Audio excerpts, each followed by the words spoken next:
Good morning. I'm Pastor Casey Chapman of the Cortland Christian Church in Portland, Ohio. It's good to be with you this morning on this online service in the wake of Easter as we continue to chart this course that we are all on together through unfamiliar waters. There have been many events throughout human history that have shaped the way lives are lived around this globe. In the Bible, for instance, I think of Noah's flood and how that flood brought about global destruction and also a radical lifestyle change for those survivors, Noah and his children.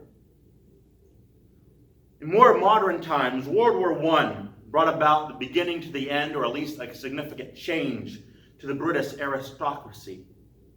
World War II in America saw change in how Americans saved money wherever they could, and it brought also about a strong work ethic. In our modern day, 9/11 changed our lives by making us conscious of terrorism and a new form of warfare.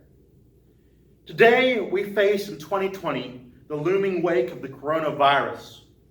While some of the news of the coronavirus is very real, there are others who have sought to take personal advantage of this situation. We've seen increased persecution by the government of the church in America. We've seen liberties and freedoms guaranteed by the Constitution being trampled on by out-of-control states. We cannot expect what we've had to return to normal as much as we strongly desire it to. The one thing, though, that will never change in the midst of this changing world is our faith. Eventually, we must return physically together as the body of Christ, not in civil disobedience, but rather in obedience to the command of God. Hebrews 10:25 is just one of many verses that tells us not to forsake assembly.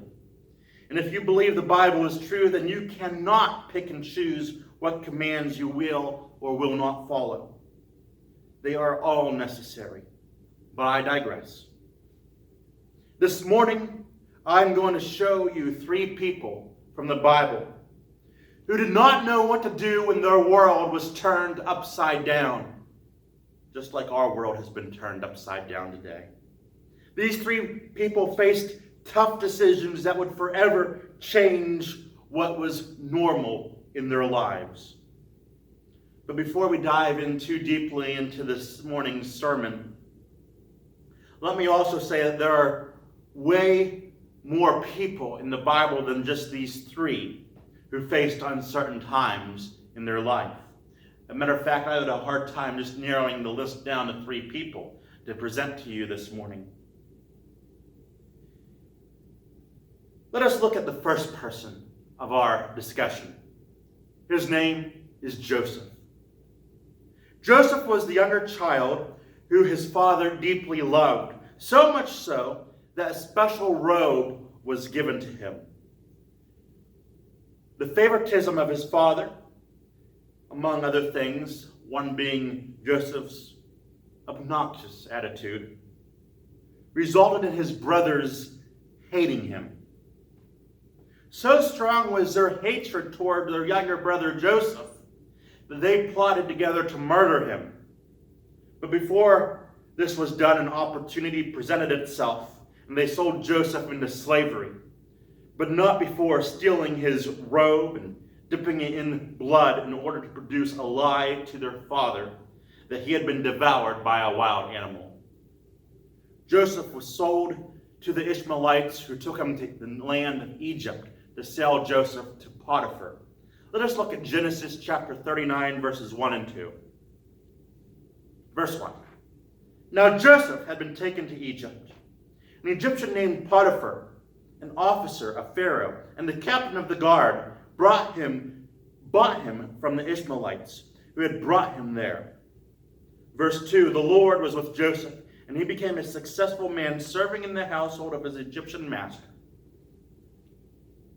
Joseph's entire life had been forcibly turned upside down. Everything that he knew that was normal was now gone. his mother, whom he loved, his beloved father, even the very culture that he was used to among the Hebrews was stripped from him. He would now be expected to speak like an Egyptian. He'd be expected to walk like an Egyptian, to look like an Egyptian. How would you respond if you were Joseph? How would you respond if somebody forcibly took you from your home to a faraway place where they spoke a different language, had a different culture, had different gods, and put you into forced slavery? No doubt Joseph spent many nights weeping about what had occurred. But one thing that stood out about Joseph was his faithfulness to God. Not to an Egyptian deity, but to the one true God, the God of Abraham, Isaac, and his father, Jacob. While his troubles were not over, he dedicated his life and everything that he did to the Lord, from serving in Potiphar's house to being faithful in the stewardship position over prisoners when he was imprisoned, before finally excelling to second in command over the entire Egyptian nation. In all of this, Joseph kept a heavenly perspective. In the midst of this turmoil, he was faithful to God. Like Joseph, the second biblical person that we are looking at this morning, Moses, had everything that he knew changed before him. Not just once, but twice.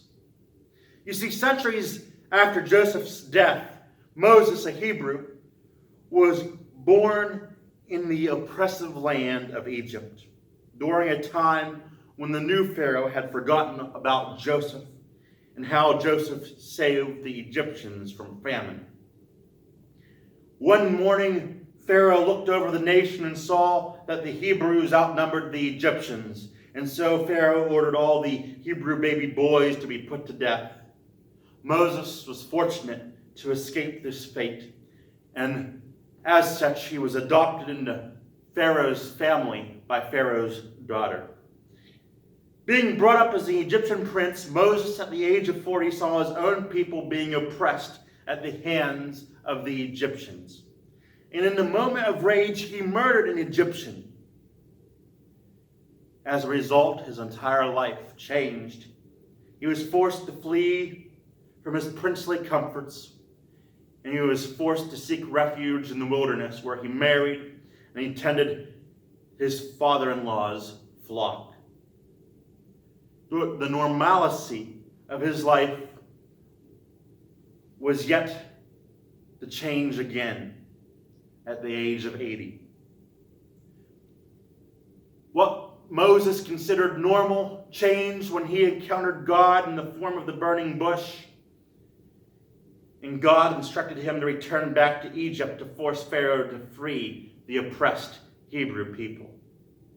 When Moses went to Pharaoh to demand that the people be set free, Pharaoh laughed and it increased their hardships.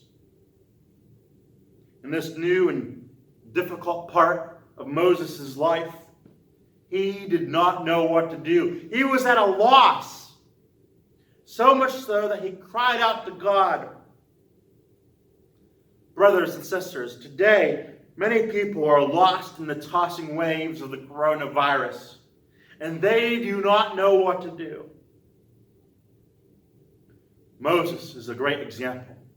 In a time when he did not know what to do, when a time when it seemed that he was just making everything worse, he prayed.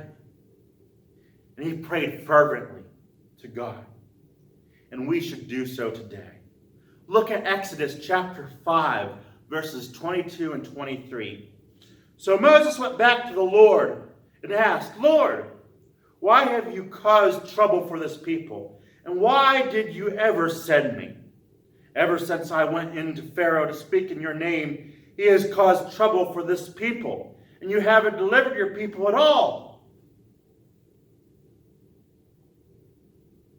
In frustration, Moses cried out to the Lord and told him what was troubling him.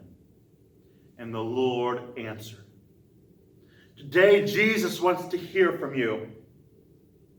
He wants to know what you are struggling with.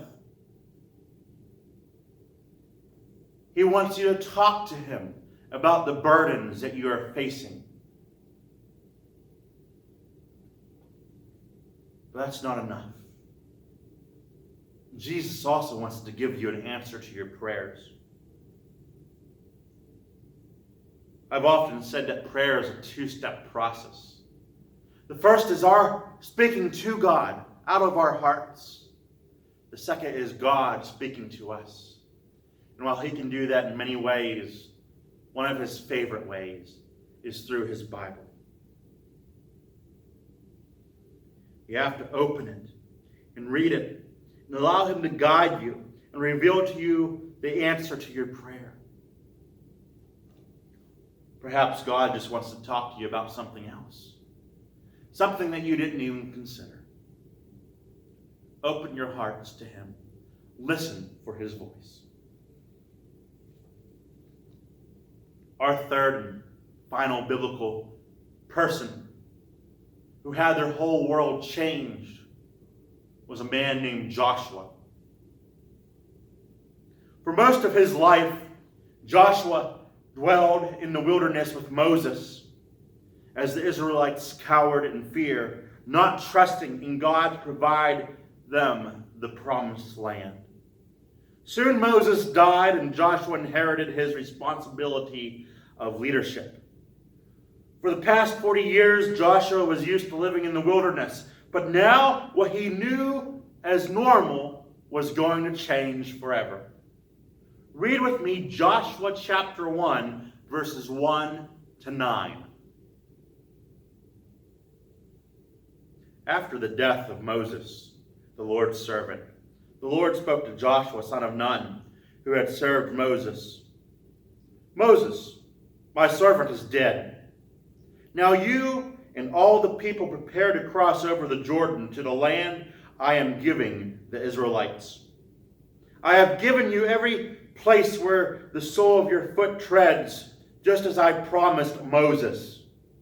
Your territory will be from the wilderness and Lebanon to the great Euphrates River, all the land of the Hittites, and west to the Mediterranean Sea. Verse 5. No one will be able to stand against you as long as you live. I will be with you just as I was with Moses. I will not leave you or forsake you. Be strong and courageous, for you will distribute the land I swore to their fathers to give them as an inheritance. Above all, be strong and very courageous, to carefully observe the whole situation, the whole instruction. Let me start again here, verse 7. Above all, be strong and very courageous, to carefully observe the whole instruction my servant Moses commanded you. Do not turn from it to the right or the left, so that you will have success wherever you go. Verse 8. The book of instruction must not depart from your mouth.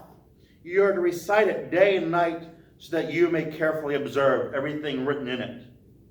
For then you will prosper and succeed in whatever you do. Haven't I commanded you, be strong and courageous? Do not be afraid or discouraged, for the Lord your God is with you wherever you go. May God bless the reading of his word.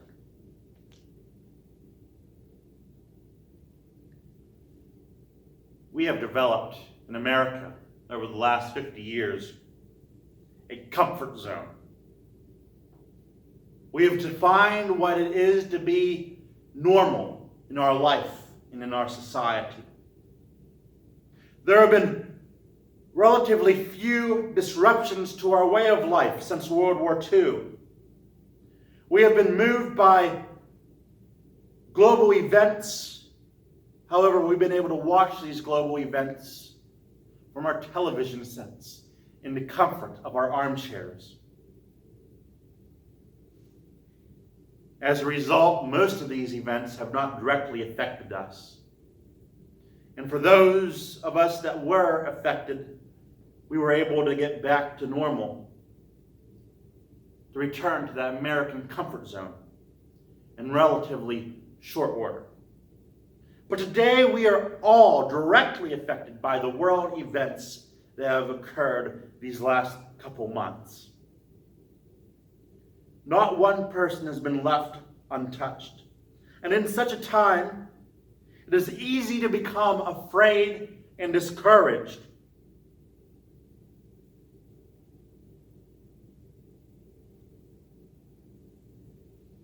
Especially with our leaders telling us that while the nation will reopen, it will not return back to the old ways that we were used to last year, but there will be a new normal in our society. Joshua was a man who was eager to enter the promised land, but from verse 9 we can conclude that part of him was afraid and discouraged. Afraid because he had been thrusted into leading an entire nation. Discouraged because he has spent the last 40 years with those who opposed going into the promised land because of their fear. Now the opposers have passed away, and Joshua has received his marching orders from the Lord. In the next few days, we will receive more detailed instruction from our government leaders on how society is to reopen. I know that we will not agree with every decision. But as our leaders prepare to give us instruction, we can pray that God would use them in this world event to awaken America, yea, the whole world, to the salvation of Jesus the Christ, and return this nation to God.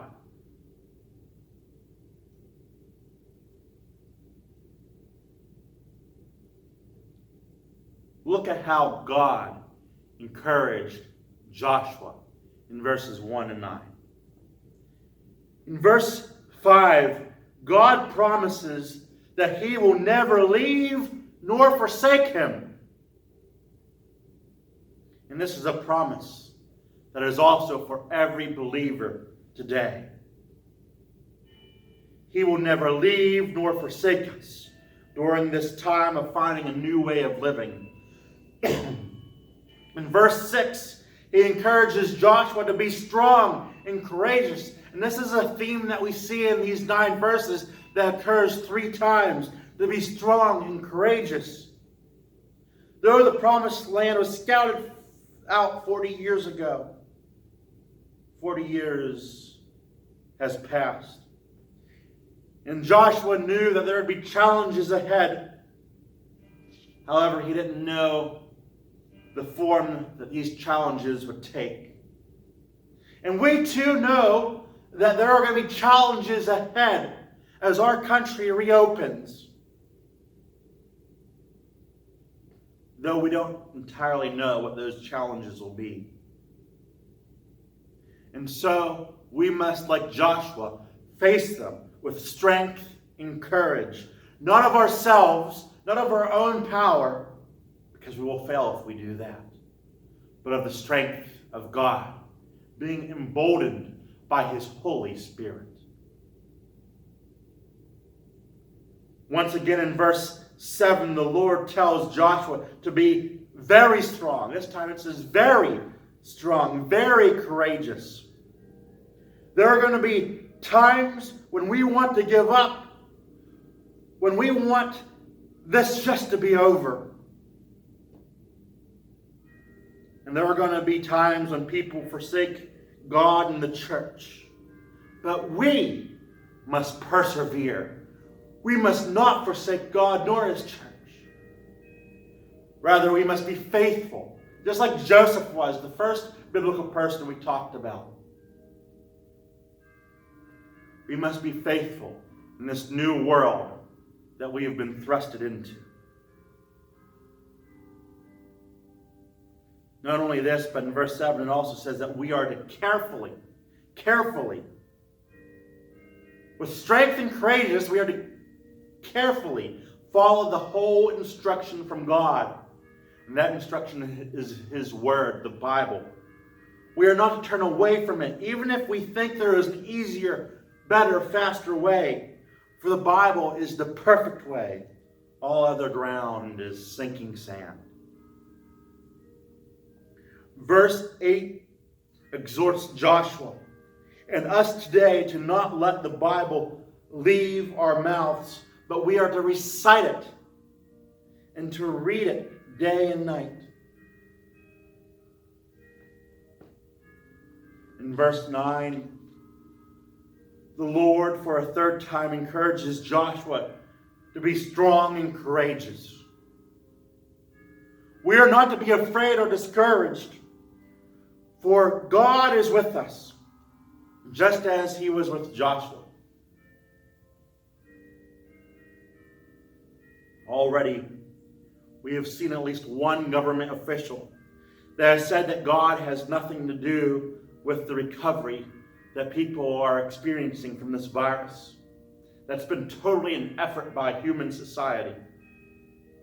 So lost is that official. I speak out against him and rebuke him. God has everything to do with the healing of the people who are suffering from this coronavirus. Do not be deceived, but hold strong to the truth. Above all, keep the commands, all of them, of the Bible. Then follow the laws passed in the land that do not go against our God. For in the end, we will stand before God, each and every one of us. Let us pray. Oh God, help us in this day and age where we do not know quite literally what tomorrow will bring. Help us to find a new normal. Help us to face this new reality with strength and courage. Help us to remain faithful to your word. For your word is the one thing that is never changing.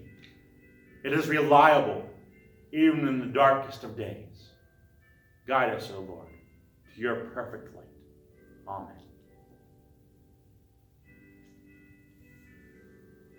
I want to quote the lyrics of a song written by Tommy Walker.